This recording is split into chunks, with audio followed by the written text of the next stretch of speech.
तर वाराणसीतील शरयू आरतीच्या धर्तीवर नाशिकमध्ये गोदावरीची आरती होणार आहे। यासाठी राज्य सरकारकडून 10 कोटींचा खर्च केला जाणार आहे। आतापर्यंत पुरोहित संघाकडून आरती केली जात होती, मात्र आता याचे सर्वाधिकार एका समितीला दिल्याने नवा वाद सुरू झाला आहे। तर या संदर्भात पुरोहितांशी संवाद साधलाय आमचे प्रतिनिधी मुकुल कुलकर्णींनी।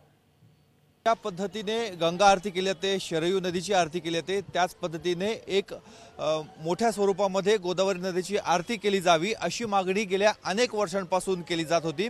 मात्र नाशिकचे महंत अनिकेत शास्त्री यांनी त्यामध्ये पुढाकार घेतलेला होता। सांस्कृतिक मंत्र्यांशी त्यांनी भेट घेतलेली होती आणि गोदा आरती ही नाशिकमध्ये सुरू व्हावी यासाठी शासनाकडून देखील तसा प्रतिसाद मिळालेला होता। सुरुवातीला 5 कोटी आणि आता 10 कोटी रुपये जवळपास हा निधी शासनाकडून केला जाणार आहे। तर आरतीसाठी या ठिकाणी 4 ठिकाणी वेगवेगळे असे चबुतरे उभे केले जाणार आहे, तिथून आरती केली जाईल असं नियोजन आहे।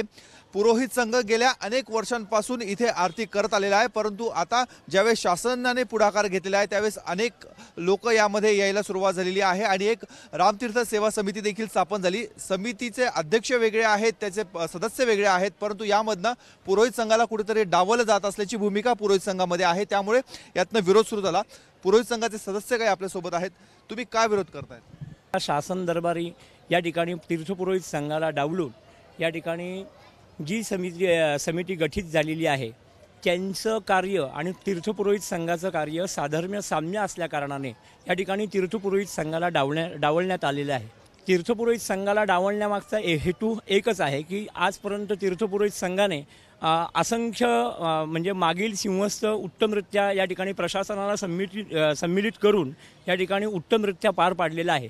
तरीसुद्धा काही तीर्थपुरोहित संघाचे काही हितचिंतक आहे, त्यांनी या ठिकाणी प्रशासनाला दिशाभूल करून या ठिकाणी तीर्थपुरोहित संघाला डावललं आणि तीर्थपुरोहित संघाचे आमचे अध्यक्ष जे आहे त्यांना सुद्धा या ठिकाणी कोणत्याही प्रकारचं या ठिकाणी सम्मिलित न करता या ठिकाणी महाआरतीचं नियोजन केलेलं आहे। एकमेकांमध्ये कुरघोडी करण्याचा हा प्रयत्न होता आणि त्यातनं आता एक नवीन वाद निर्माण झालेला आहे।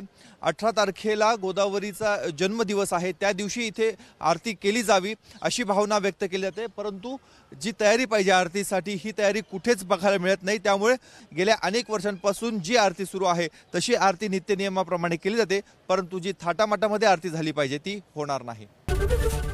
एबीपी माझा, उघडा डोळे बघा नीट।